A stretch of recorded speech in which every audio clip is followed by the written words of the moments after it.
very good evening to you. It's Richie McCormack here with you right through until 10 p.m. tonight on tonight's Off the Ball, which is both a packed and varied show. Coming up, we'll begin our look ahead to the All-Ireland hurling final by tracing Limerick's journey from inter-county civil war to being a beacon for other counties. Drummond Collin and Mike Galligan will join us for that one. We'll check in on Westmeath as well, which of course is still in celebration mode after Saturday's Tailteann Cup final win over Cavan. We'll check in with the camp. John Heslin, their championship top scorer, and Jack Cooney, the manager, are going to be on to us after 8 o'clock as well. And Nathan Collins is now the most expensive Irish footballer of all time.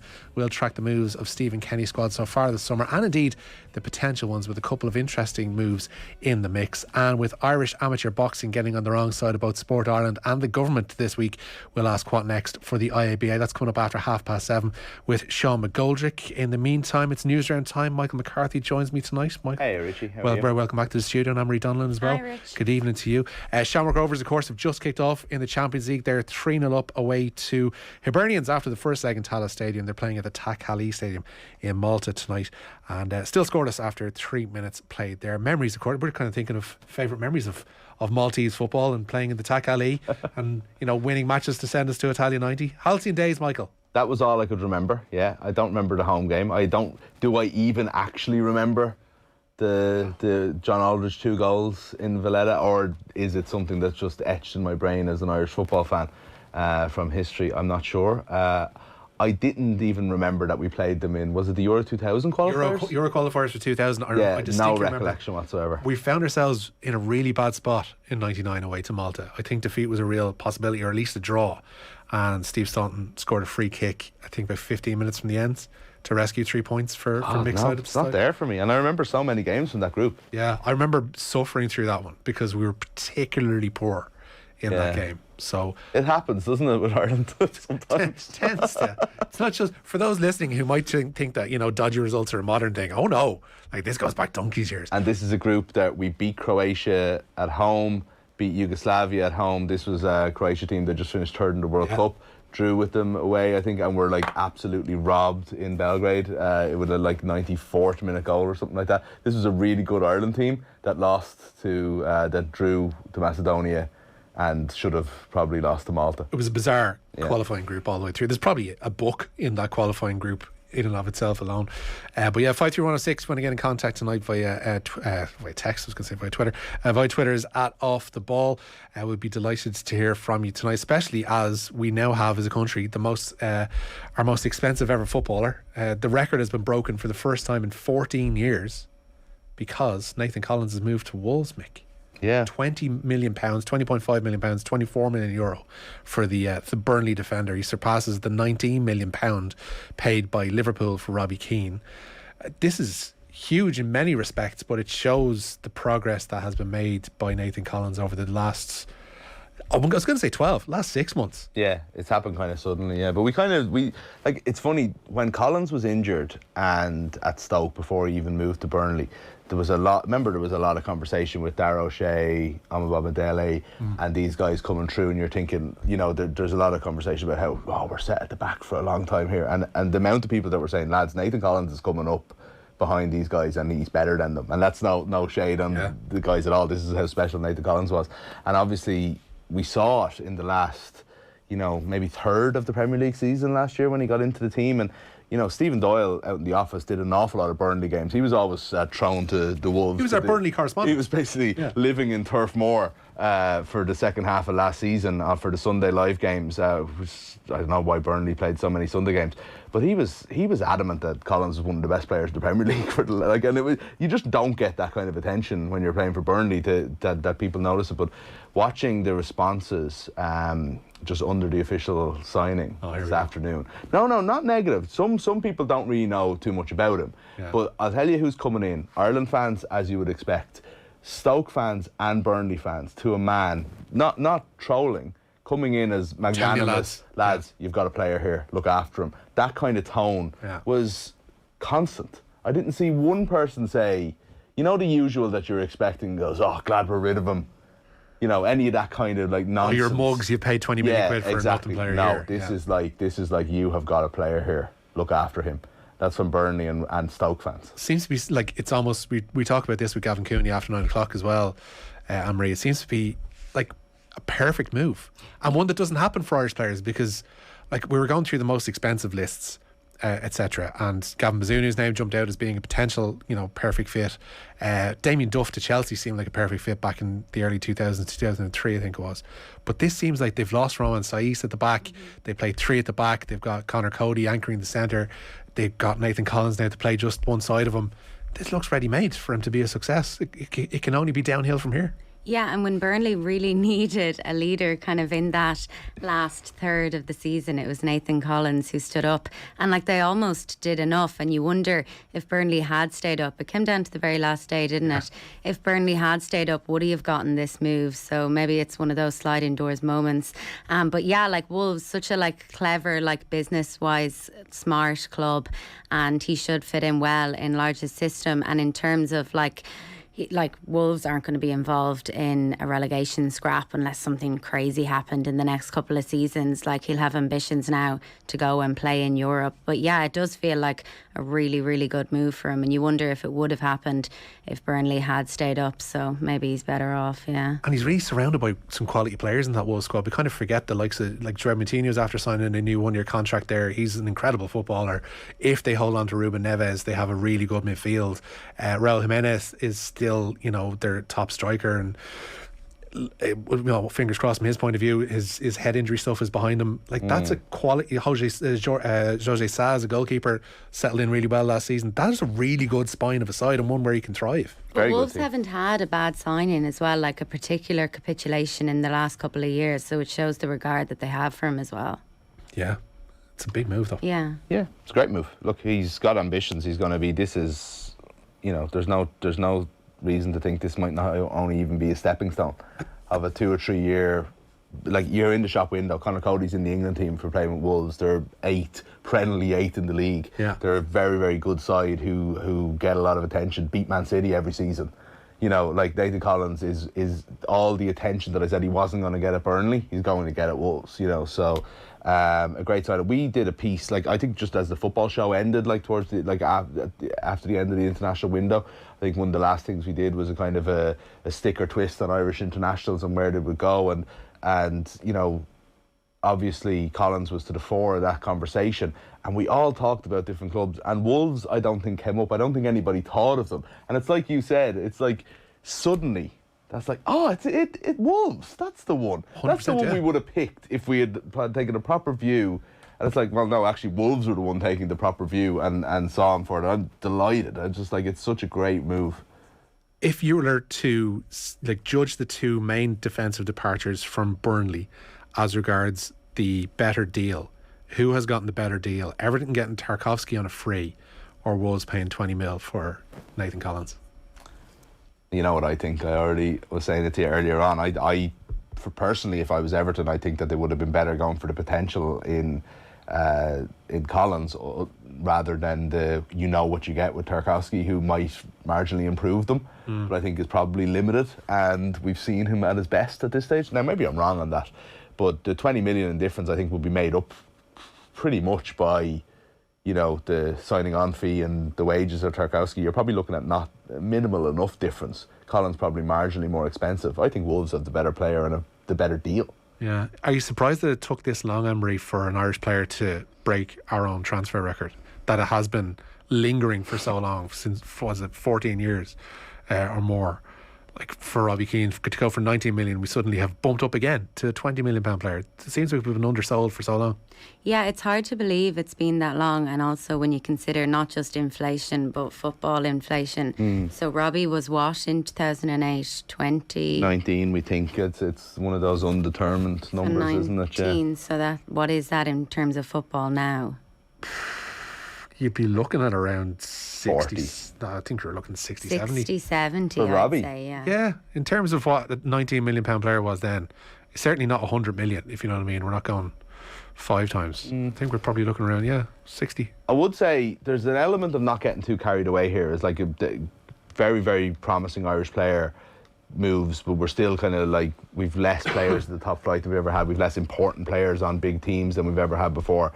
But there is something to be said, I think, for this is a team and a group of young players that we've been looking at for a few years and thinking there's serious green shoots here, there's serious potential here in the likes of Gavin Bazunu, Kelleher, the defenders we've all just mentioned, you know, Troy Parrott, Adam Ida, etc. You know, and we're looking at this group of guys that are coming through. Jason Knight, obviously, you know, 20 to 24 kind of years of age, and there's times you're watching it going, yeah, but are we just looking at it through green tinted glasses, and is the rest of the footballing world paying attention to these guys? Do they know, are they as good as we think they are when you're looked through kind of more cold-eyed scouting? And I think what we're seeing this summer is that people are starting to notice. You know, Bazunu got that move that we're talking about. You know, Bazunu could have easily stayed another 2 years at Man City, been loaned out, but obviously he's caught that eye that he's ready for a Premier League move right now. And Nathan Collins obviously couldn't be, you know, waste of a season in the Championship for him. He's worth 20 million to Burnley right now. That's brilliant, you know. So I think that's actually really, really positive from I don't know, I suppose my perception of, you're always worried, are you judging things based solely on your fandom? Yeah, so support, maybe the headline shouldn't be that Ireland's transfer record in terms of most expensive player has been broken, rather that another Irish player is going into the top half of the Premier League. But obviously we're going to focus on the transfer record being broken because it is kind of the sexy headline, but perhaps we should focus more so on the other. Connor in Limerick texts in to ask, will Nathan Collins be a guaranteed starter for Wolves though? I reckon he probably is. If Wolves are paying 20 million quid for a defender, they're going to start him. I also feel like, sorry, go on. Well, if he repeats the form of last, was it around March into May? Like, I think he was nominated for Premier League Player of the Season in April, alongside like Thiago and De Bruyne. Like, if he can repeat that form into next season, and it wasn't a flash in the pan. And we also saw sparks of magic towards the end of the Nations League, the run in June for Ireland. So hopefully, if that wasn't a flash in the pan, he will get into that starting 11. I agree. I hate that idea, and I have it as bad as anybody, of wondering, is somebody going to, don't make too big a move because they might not get into the team, or the manager might not. It's like, if he'll get his way into the team if he's good enough to, you know what I mean? If this is a good, like, even if they haven't picked him immediately, he will get his way into the team in the same way as he did with Burnley. So, you know, don't worry about those things. Like, you know, if you make the move, take the money. But also, if you're worried about Nathan Collins' move because you think he's so important to Ireland, then you obviously believe in him enough to believe that he can get into the Wolves team. He'll be fine. They've 3 defenders. Also, Frank and Swords, is really so hard to believe that transfer record hasn't been broken for so long. Who we produced that should have gone for more. Decent points to be made, especially when you see, like, there were a string of like 12, 13 million pound moves, 10 million pound moves when you count in like Jeff Hendrick and Robbie Brady. 15 Shane for Doherty, I think. 15 he for was Doherty, kind of pushing 30 at the time. Exactly, yeah. So there you go. 53106 for 30 cents. If you want to get in contact tonight, you can tweet us at Off the Ball. The Newsround is brought to you with Gillette Labs for an effortless finish to your day. We're starting in Wellington, Anne-Marie. Yeah, Peter O'Mahony has been cleared to play against New Zealand in their series deciding test match, which is on Saturday. The Munster captain has passed his 3rd head injury assessment, so is expected to be included in the team, which will be named on Thursday morning. The news tops off a good day for Irish rugby after Andy Farrell's side beat the Maori All Blacks 30 points to 24 this morning.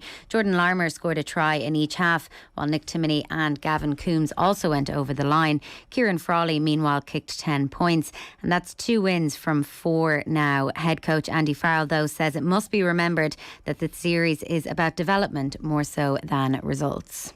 The mood's good anyway. Listen, I mean, the mood's good. I mean, it does help when you win, but it's all about improving and performance and togetherness and growing as a group. And, you know, it helps when you win a test match, obviously, but the mood would have still been great anyway. And exactly the same tonight. If the boys would have lost tonight, you know, we'd have learned and pushed forward. You know, it's about growing the group, as we've talked about non-stop on this tour, and we feel that we've done that anyway. And the game, meanwhile, marked the first time ever that Keith Earls captained Ireland.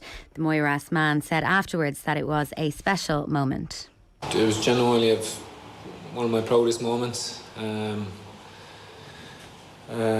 You know, all the people back home, the place where I'm from, you know, Limerick, rugby crazy, and it was a huge honour. It was a huge honour, but it was a huge honour to captain such I suppose a young side, inexperienced side, and they getting their first win in an Irish jersey down in New Zealand, and we done it together, and being able to captain that side was very special.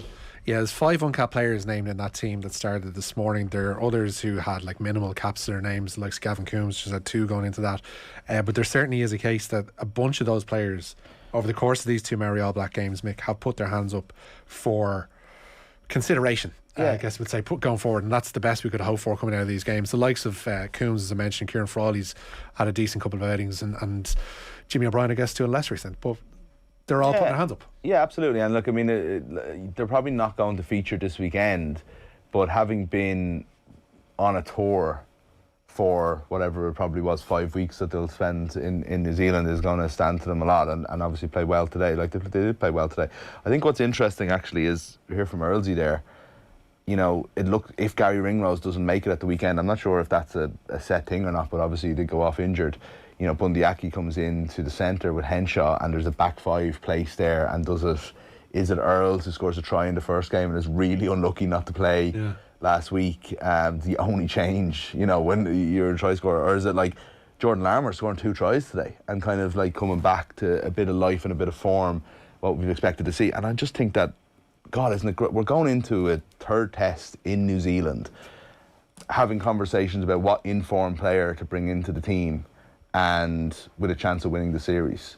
It's utterly opposite of the types of conversation we were having after the last Maori test, where we're like, this isn't going well, this team doesn't look like it's there at all, this tour could be a complete disaster and put us back 2-3 years. It's encouraging that they can almost play their way into a series. I mean, that's what you're looking for them to do, and in essence as well in the World Cup next year, is that they might start off a bit sluggish, and that can happen to any kind of team of any kind of quality, but to build on that, to go, all right, that's our footing, we know what our base level is, if not somewhere beneath it. But they certainly have built on that Maori All Black game, first time out, and fingers crossed from an Irish perspective, of course, that they will build on it still further going into Saturday in Wellington. We'll touch on that this morning's game a little bit later on the show with their own South African rugby nerd Stephen Kisby Green. But as we mentioned at the top of the show, Anne-Marie, Shamrock Rovers in action in Europe again tonight.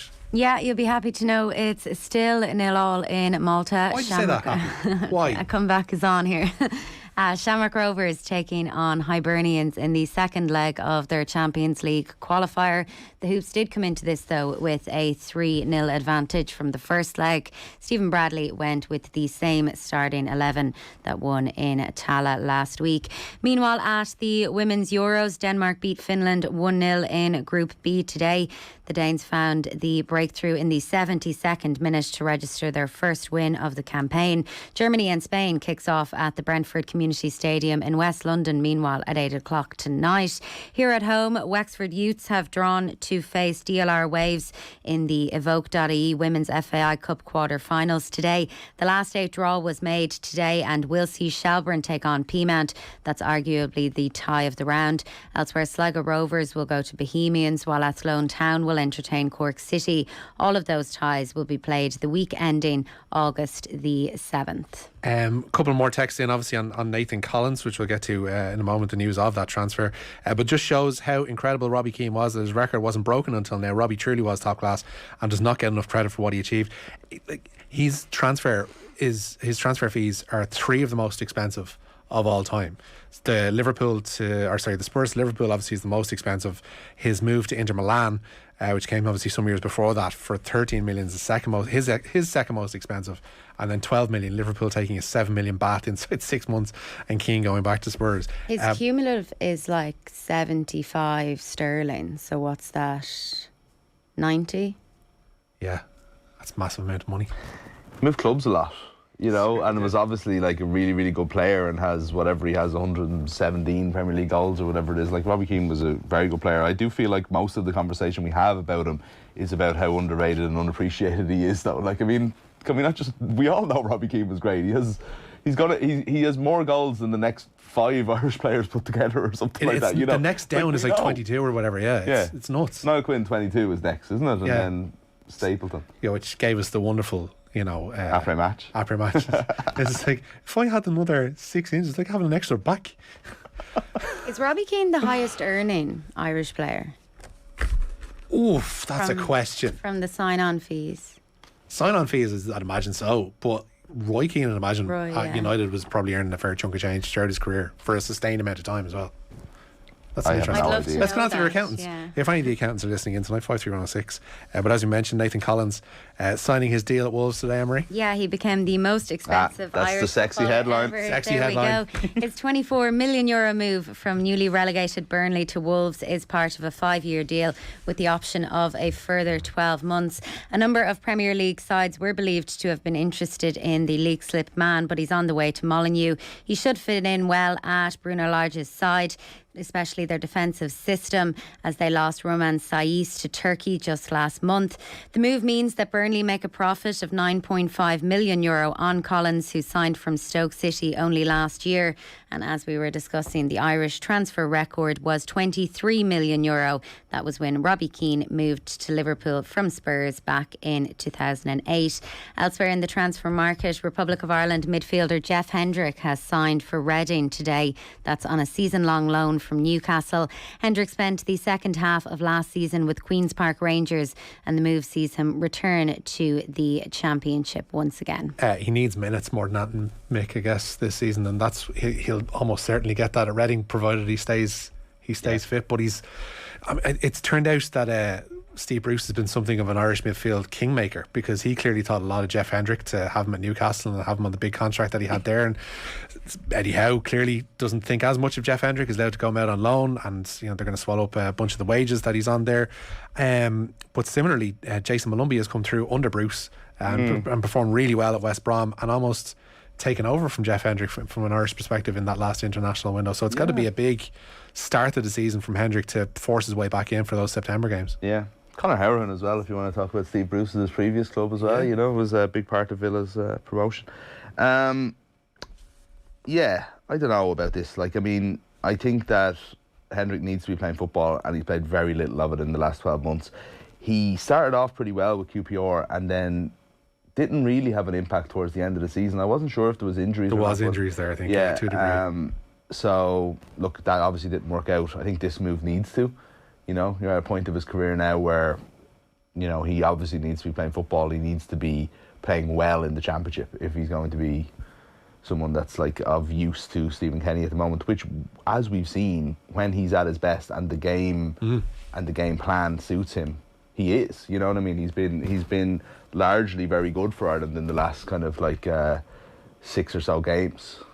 People don't want to hear that, Mick. People just want the negativity around Hendrick. And you know what? I come and go on that as well, I have to say. There's times when I really do think that he can be a little bit anonymous in games, and I wonder, is that what Eddie Howe sees as well, But look, we don't need him playing at Newcastle, but we do need him playing, and he needs to be an option for us, because regardless of what we think and whether it is Stephen Malumbi that comes in instead of him, we need Jeff Hendrick in the squad, and we need him there as an option, So sitting on the bench at Newcastle is not what we need this year.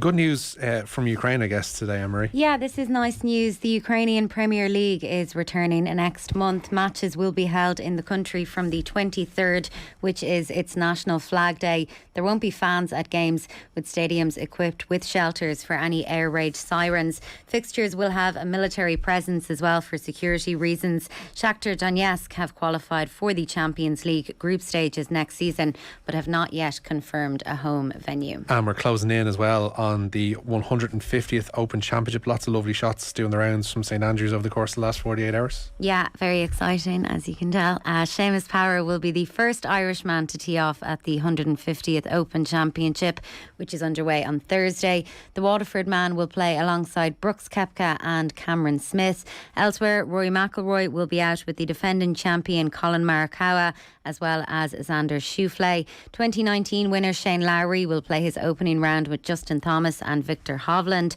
while two-time Open champion Padraig Harrington has an afternoon with Thomas Pieters and Keith Mitchell to look forward to on Thursday.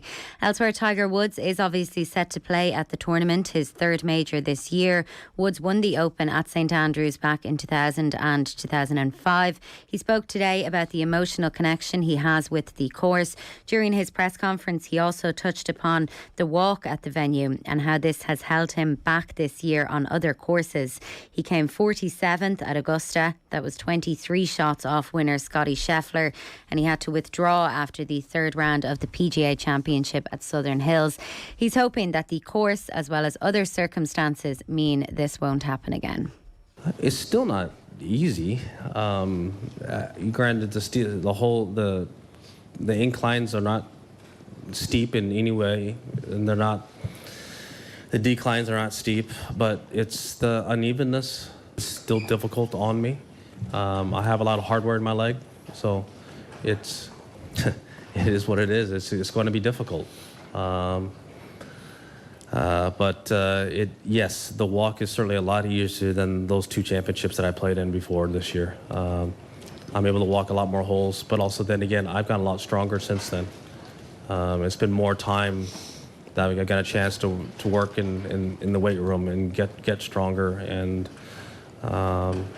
get the endurance better in my leg. Playing Augusta, I didn't know. My leg was not in any condition to play 72 holes. It just ran out of gas, but now it's different. Now it's got a lot stronger, a lot better, and hopefully it'll continue to get that way. But again, as I said, having a lot of hardware in there makes it a little bit of a challenge. The way he keeps saying he has hardware in his leg makes me kind of imagine him as a RoboCop type figure. Yeah. I went for the more like what we call hardware, like as in what you get in hardware shops. I don't know why. I just have like this image of a screwdriver and a hammer and stuff knocking around in his leg. He's got a bunch of Allen keys. Just if you open up a little compartment in his calf, Tiger Woods can sort you out with putting together IKEA furniture. Oh, ridiculous. There we go. Anne-Marie Donelan, thank you so much for the news round. Mick, you'll be talking to us a little bit later on as well, and we will be discussing lots on the show tonight. We'll be looking at Limerick hurling and their journey from, I guess, a basket case to a beacon for other counties. That's coming up a little bit later on after 8 o'clock. Also a check-in on Westmeath after their Tailteann Cup victory, and we'll talk to Gavin Cooney as well about those Irish transfers.